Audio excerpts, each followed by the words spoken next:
بسم اللہ الرحمن الرحیم اللہم یا رحمن یا رحیم و یا ارحم الراحمین وصلی علی من ارسلتہ رحمتا للعالمین اما بعد فاعوذ باللہ من الشیطان الرجیم بسم اللہ الرحمن الرحیم فمن نكث فإنما ينكث على نفسه ومن أوفى بما عاهد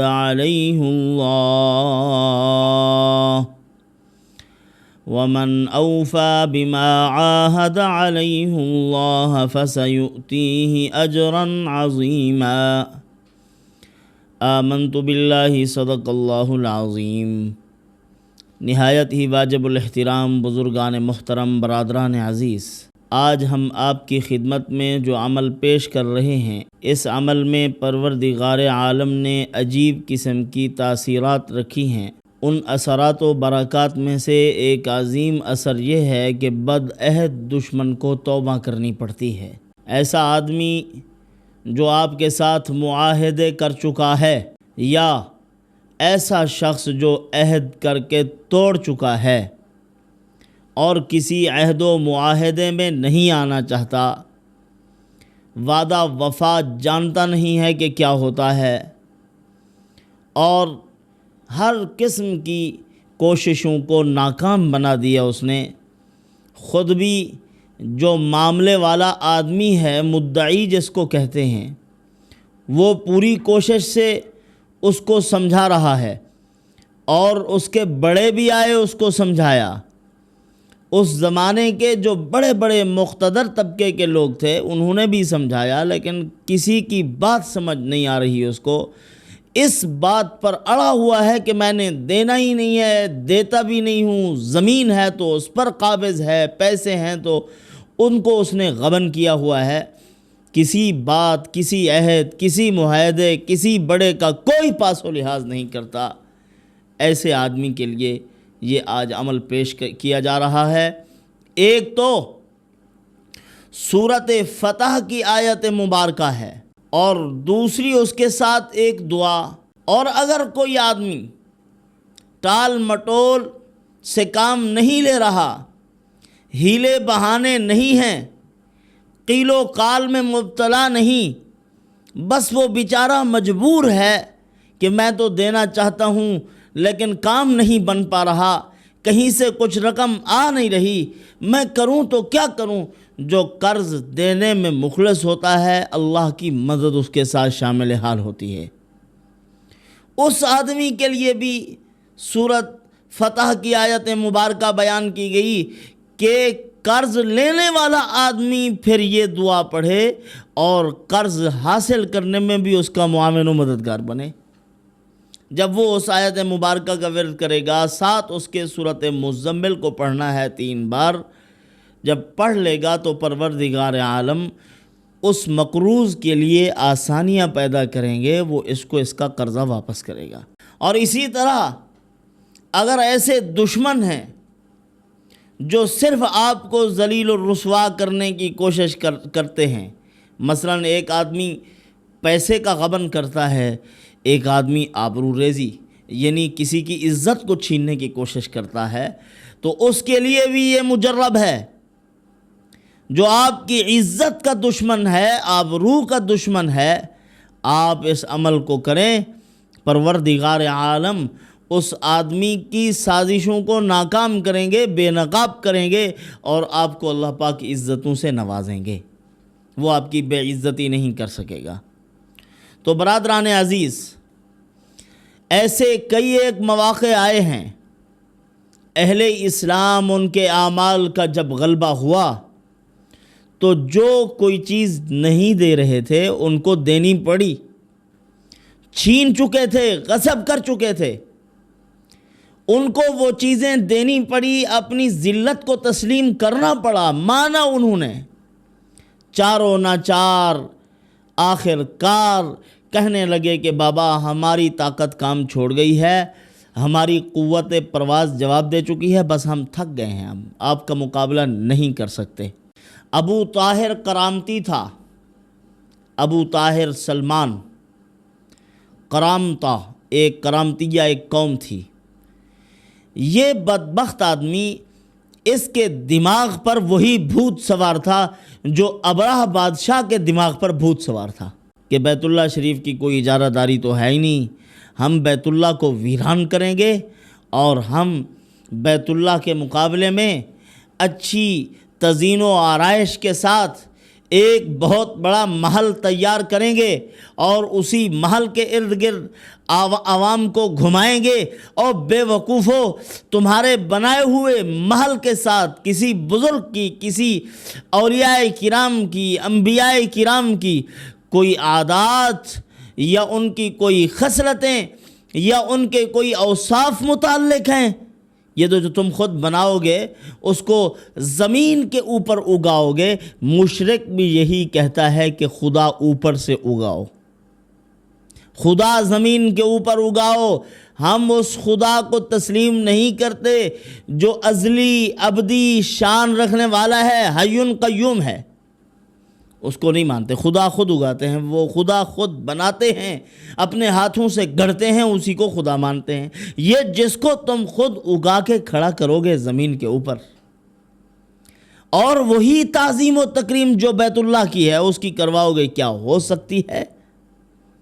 اس کے ساتھ اللہ کے برگزیدہ پیارے نبی، انبیاء کے سرداروں کی تاریخیں جڑی ہوئی ہیں. اللہ رب العزت نے ان کی اداؤں کو اس بیت اللہ شریف کے ساتھ جوڑ رکھا ہے، اور وہ ادائیں اللہ کو ایسی محبوب اور پسند آئی، ان کو مناسک حج کا نام دیا. جو جائیں گے ان اداؤں پر عمل کریں گے، اللہ رب العزت اپنے محبوب بندوں کی اداؤں کو دیکھ کر ان کو اجر و ثواب عطا فرمائیں گے. تو ابو طاہر کرامتی کے دماغ پہ بھوت سوار ہوا، کہا کہ چلو چلتے ہیں، بیت اللہ شریف کو ویران کرنا ہے اور اس بیت اللہ شریف کے اوپر سے غلاف کعبہ ہے جو، اس کو وہاں سے اٹھا لینا ہے اور حجر اسود کو توڑنا ہے. حجر اسود وہ لے گیا تھا اور کئی عرصے تک اس نے 22 سال کا طویل زمانہ اس نے اس کو اپنے پاس رکھا، اور پھر مسلمانوں کا زور پڑا، اس کو دینا پڑا. تو اسی لیے میں کہہ رہا ہوں، یہ معمولات بھی اسی لیے ہیں، جو کوئی چیز آپ کی لے گیا ہے، کھانا چاہتا ہے، غبن کرنا چاہتا ہے، آپ اس معمول کو کریں تو اس کو دینی پڑے گی، مانے گا، تسلیم کرے گا. حجر اسود وہ ایک پتھر نہیں ہے، وہ جنت کے یاقوتوں میں سے ایک یاقوت ہے. اور جنت سے اس حجر اسود کو کون لے کے آیا تھا؟ حضرت آدم علیہ السلام جنت سے ایک پتھر لے کر آئے. آج وہ پتھر آپ کو سیاہ نظر آتا ہے، حضرت آدم علیہ السلام جب لے کر آئے تھے اشد بیاضا من اللبن، وہ دودھ سے زیادہ سفید تھا. یہ خطایا بنی آدم ہیں، آدم علیہ السلام کی اولاد کے گناہ ہیں. انہوں نے بیت اللہ شریف کے اس حجر اسود کو سیاہ کر دیا ہے. اور علامات قیامت میں سے ایک علامت یہ بھی ہے، جب حجر اسود بہت سیاہ ہو جائے گا پھر قیامت آ جائے گی. ایک مرتبہ حضرت عمر ابن خطاب رضی اللہ تعالیٰ عنہ تشریف لائے، حجر اسود کو بوسہ دیا، فرمایا کہ اے حجر اسود، تو بھی ایک پتھر ہے جس طرح دوسرے پتھر ہیں، میں صرف بوسہ اسی لیے دے رہا ہوں کہ تجھے رسول اللہ صلی اللہ علیہ وسلم نے بوسہ دیا تھا. حضرت علی المرتضیٰ رضی اللہ تعالیٰ عنہ سن رہے تھے. حضرت نے فرمایا، ارے عمر ابن خطاب رضی اللہ تعالیٰ عنہ، یہ عام پتھر نہیں، یہ امین پتھر ہے. جتنے لوگ آئیں گے اس کو چومیں گے، بوسہ دیں گے یا اس کو مصافحہ کریں گے، ان تمام لوگوں کے نام اللہ رب العزت پرچیوں میں اس کے اندر درج کرتے جا رہے ہیں. یہ واحد پتھر ہے جس کو اللہ نے آنکھیں عطا کی ہیں اور زبان بھی عطا فرمائیں گے. یہ سب کو دیکھ رہا ہے، پہچان رہا ہے، دن قیامت کے سب کی گواہی دے گا، اللہ اس کو زبان عطا فرما دیں گے. اور یہ سفارش کرے گا، اس کی سفارش بھی قبول ہوگی۔ تو بہرحال ابو طاہر کرامتی بدبخت آدمی آیا تھا بیت اللہ شریف کو گرانے کے لیے، یعنی بیت اللہ کی العیاذ باللہ توہین کرنے کے لیے آ کر اس نے حملہ کیا، حجاج کرام کو اس نے قتل کیا۔ مطاف میں جو لوگ طواف کر رہے تھے 700 آدمی کو اس نے شہید کر دیا تھا۔ بھگدڑ مچائی بیت اللہ شریف میں، اور بیت اللہ شریف کے غلاف کو اس نے پکڑ کر اس کے ٹکڑے ٹکڑے کر دیے، اپنے ساتھیوں میں تقسیم کیے، اور حجر اسود اس سے پہلے مقام ابراہیم پر حملہ کرنے کے لیے گئے تھے، اور وہیں سے جو مردار وہاں حملہ کر رہے تھے وہ گرے اور اسی وقت مر گئے تھے۔ اللہ کا غضب نازل ہوا تھا، اور پھر حجر اسود کو نکالنے کی انہوں نے کوشش کی، ایک نامشکور جسارت کی انہوں نے کہ حجر اسود کو اکھیڑ لیا جائے اپنے مقام سے۔ تو بہرحال ایک بدبخت آدمی، حلاج شخص، یہ گیا اور بیت اللہ شریف سے حجر اسود کو اکھیڑا، اور اس کے پتھر کے ٹکڑے ٹکڑے ہو گئے اور اس کو نکال لایا۔ اس نے اس کو اکھیڑ لیا، حجر اسود کو یہاں سے لے گئے تھے۔ یہ پہلی مرتبہ نہیں، اس سے پہلے بھی کئی مواقع ایسے آئے کہ حجر اسود کو، اس کے نازنین بدن کو مجروح کرنے کی بڑے بڑے بدبختوں نے کوشش کی کہ اس پتھر کے بارے میں جس کو استلام کیا جاتا ہے یہ کیا چیز ہے، اس کے بارے میں پوری تحقیق و تفتیش اور چھان بین اور اس کو لے جانے کی کوشش یہ مسلسل چلتی آ رہی ہے۔ ابتداً جب طوفان نوح آیا تھا، علماء نے لکھا ہے کہ بیت اللہ شریف کو اٹھا لیا گیا تھا، اور یہ جو حجر اسود تھا اللہ رب العزت نے اس کو جبل ابو قبیس کے شکم میں امانت رکھ دیا تھا۔ اور جب حضرت ابراہیم علیہ السلام نے بیت اللہ شریف کو تعمیر کیا، جبرائیل علیہ السلام تشریف لائے، جبل ابو قبیس کی طرف لے گئے، اور وہاں سے حجر اسود کو نکال کر دیا، اور آئے جگہ بتلائی کہ یہ مقام ہے، اس حجر اسود کو یہاں نصب کر دیا جائے۔ تو حضرت ابراہیم علیہ السلام نے اس کو وہاں نصب کر دیا تھا۔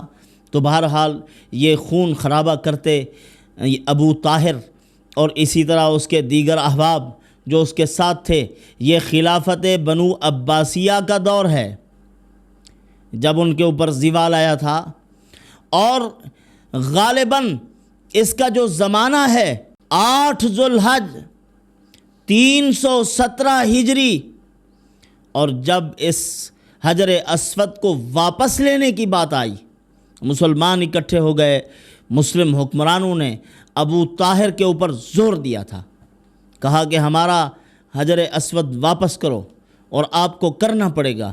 عبید اللہ المہدی نے دھمکی دی تھی ابو طاہر مکی کو کہ اگر تو ہمارا یہ حجر اسود واپس نہیں کرے گا تو پھر جنگ کے لیے تیار ہو جا، ہم نے تیرا ستیہ ناش پھیر دینا ہے۔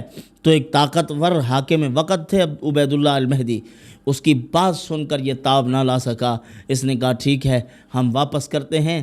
تو پھر ایک عذر لونگ کرنے لگے کہ جناب حجر اسود تو دوسرے پتھروں میں مل چکا ہے، اب کب سے وہ پڑا ہوا ہے، ہمیں کچھ محسوس نہیں ہو رہا، حجر اسود کے ٹکڑے کہاں کہاں پڑے ہوئے ہیں، لہٰذا ہم کیسے اس کی جو ہے تمیز کر سکیں اور دیکھ سکیں کہ یہ حجر اسود کے ٹکڑے ہیں، الگ کر دیں۔ بہت سے پتھروں کو انہوں نے شامل کر لیا ایک ہی رنگ کے۔ تو عبید اللہ المہدی اور مسلمانوں کے بڑے بڑے بزرگوں نے اس وقت کہا کہ کوئی مشکل نہیں ہے حجر اسود کو پہچاننا، پتھر کو آگ میں ڈالتے ہیں، جو آگ میں جھلس جائے، آگ میں گرم ہو جائے، وہ پتھر دنیا کا پتھر ہوگا۔ یہ آدم علیہ السلام لائے تھے، جنت کا پتھر ہے، آگ اس کو متاثر نہیں کر سکتی۔ اس پتھر کو آگ کے اندر ڈال کے بھی ہم اٹھائیں گے تو ٹھنڈا ہوگا، وہی پتھر حجر اسود ہوگا، وہ ہم لے لیں گے۔ اسی طرح ان کا یہ عذر بھی قبول نہ کیا گیا، یہ سازش بھی بے لگام اور ناکام گئی، تو اللہ رب العزت نے پھر حجر اسود واپس کر دیا۔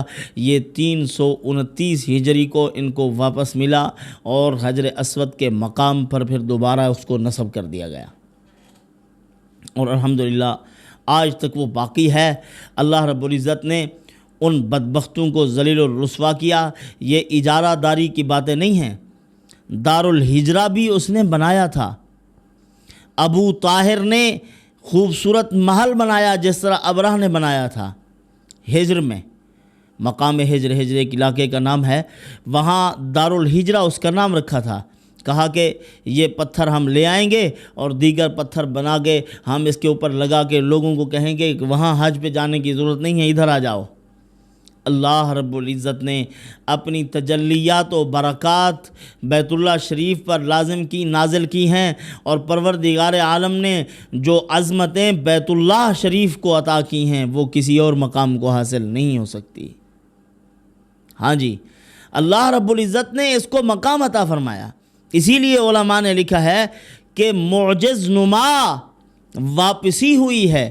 حجر اسود کو تو لے گئے تھے لیکن اس کی واپسی بھی معجزہ تھی، کہ ایسا پتھر، ایک کتاب میں نے پڑھا ہے کہ پانی میں ڈالو تو وہ پتھر ڈوبے گا بھی نہیں۔